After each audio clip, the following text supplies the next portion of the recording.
Hi ladies. I had actually started filming way at the beginning, but my phone ran out of space, so here we are. All I've done so far is put down my foundation and some concealer. So very quickly, because I lost the footage, I just want to show you how to get a good match. Today I'm wearing the L'Oreal Pro Glow. So what I like to do at Shoppers or Sephora is just put like a little bit against my jaw. Because what you're trying to do is match both your neck and your face. Often your face is darker than your neck because of like freckles, tan, that sort of thing. So you don't want like a stark contrast. Because that is how you end up with like the makeup mask. So just to kind of give you an idea, now all of these foundations that I'm swatching right now, I use on the regular. So if you find that you do pick a foundation that's too dark, there are ways to kind of manage that. If it's too dark, you can kind of go a bit more ham with your under eye concealer and sort of drag it out so that the inner portion of your face is lighter. If it's too light, for instance, like this one, which is a Rimmel foundation, will be way too light for me in the summer. So I'll just go a bit more heavy with the bronzer, right? So I do wear all of these, and you can kind of see they're all quite different. In fact, I'm going to show you one that's like much darker, but is still one of my favorites. So this is the CoverGirl Clean BB. So it goes on not too bad, but it oxidizes. So some drugstore foundations, when they come in contact with your skin and the oxygen, they kind of go like a orangey. So we'll come back to this in a sec. I'm just going to blend these in, but you can see the lighter toned ones match me much better. So this is the Pro Glow that I'm using today. You can see that it's a really good match. I prefer cooler tones for me. So how to figure out what your tones are is pretty easy. You want to look at your wrist and these veins. So if the veins look more like purple and blue, you've got a cool undertone. If they're more of like a green, then you have a warm undertone. So what that means is if you're warm, you're going to want something with more of like yellow undertones or a bit more of like a peach, but not pink. Pink is what you go for with cool. So I'm more on the cool side. I much prefer more of a pink tone on my face. I find it makes me look much healthier. Yellow, I get a little sallow looking, which I'm not a huge fan of. I don't know where I put it, the Bourjois Healthy Mix serum tends to pull really yellow on me. So I don't know if you can tell right there, it kind of went orange. I still love it. I still wear it all the time. It's more of a summer foundation for me, but anyway. So I have used my concealer, my foundation. What I'm going to do today is show you guys more of the base.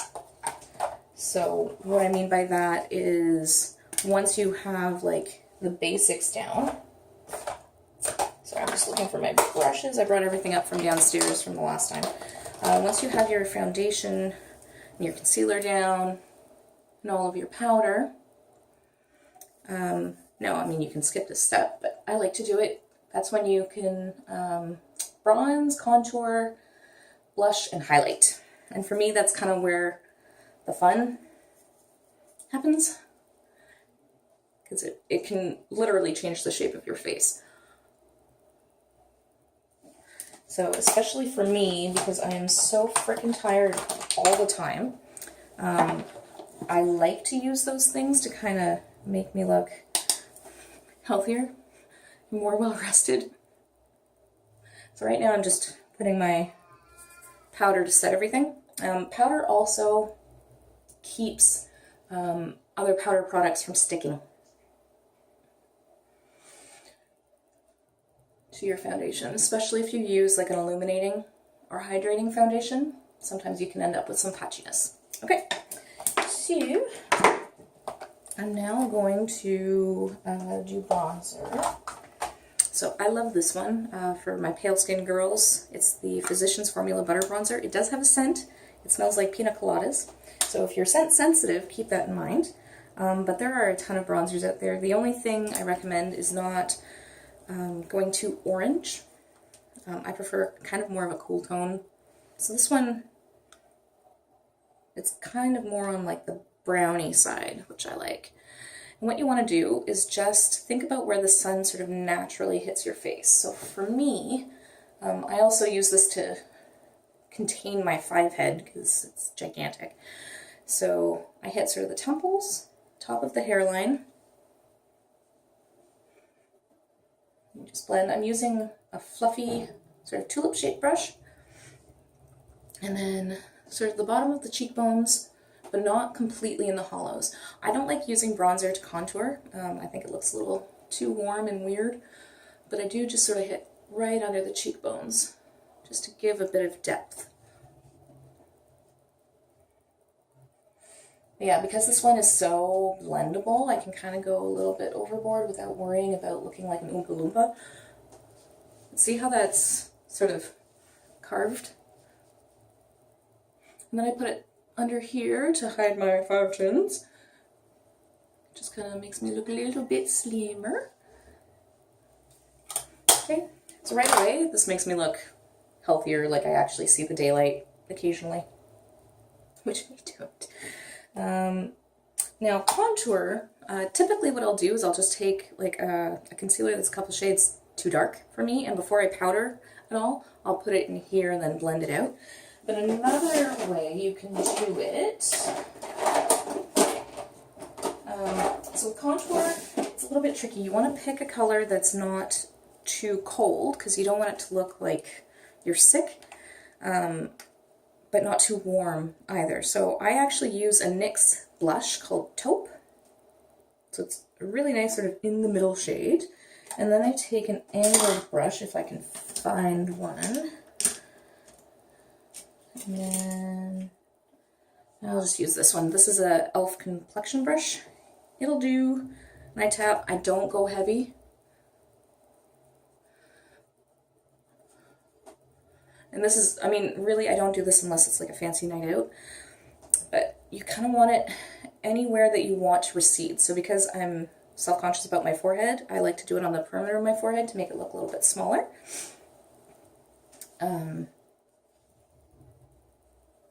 Just gotta get in there and make damn cheekbones pop. I know some people who are concerned about their nose will like contour the side of their nose into there. I like my nose just fine, so I don't bother. But what you're creating is shadow. And it's all about being really gentle. Like I literally tap and then tap on top to get the excess off, and then I really blend. And again, attack my 5 chins.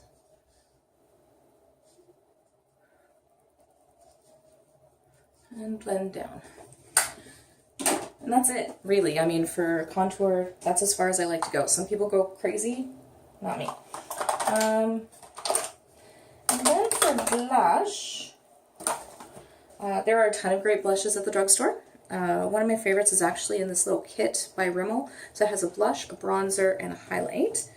That's a really nice sort of pale blush. I prefer kind of more of a natural looking blush. I don't like to look too crazy. Physicians Formula just came out with these butter blushes. So they have the same like intense pina colada smell, but they are so natural. I use a little dual fiber stippling brush. And I just do sort of the top of the cheekbones and apple of the cheeks. It's got a nice little sheen to it. Nothing too crazy. So you want to be careful not coming too far down, because then you get like drunk nose. Not too far up, because then you'll lose all the lightness under the eyes, and not too far down, because then it makes your cheeks look like you're a chipmunk. So I just kind of like to go on top. The reason I like a brush like this, e.l.f. makes a great one too, is it really diffuses the color. So you can build it up, and like with anything in makeup, light hand and build. If ever you do go too heavy, something you can do is take like your beauty blender and just bounce, and it'll immediately tone down. So whatever you use for your foundation, just bounce. And it helps blend and sort of tone everything down. But I like it a little bit more, so that was just for demonstration purposes. All right. There we go. So again, you can stop right there. But Mom is feeling a little extra today, so I'm going to use some highlight. So you could use like the e.l.f. highlight kit that I was showing you before. You can use the little Rimmel kit. I actually bought a really cheap, beautiful highlighter online from a brand called Makeup Revolution. It's gigantic. It's almost as big as my face. It's a tapered brush like this. I know Real Techniques has a nice one, but I like to go a little crazy, so fair warning, you don't need to go as extra, but again, very top of the cheekbones, wherever the light hits. If you're really oily, you may want to skip like an intense highlight, because I know for some people it makes you look even more oily, but because I'm so dry, I am all about that highlight life. Pretend that my skin is healthy. And just blend, just high points of the face, a little bit of the nose, Cupid's bow, underneath the eyebrow. Essence actually makes a really nice natural looking one. It's a little dark for me because I'm so fair. Let's see if I can find it. It's called the Pure Nude. It looks like nothing in the pan. It almost looks like just a regular powder, but it is beautiful on the skin. So once I'm highlighted, you can see the difference in my face. Like everything is a lot more structured. So then what I like to do is take a huge fluffy brush and just blend everything so that nothing's too harsh. And this is just really quick, like literally, bam. Me. So that's all I'm going to do right now. If you want me to show you like my brow routine, another eye look or whatever, let me know. But in the meantime, any questions, just ask away and I'll talk to you guys later. Bye.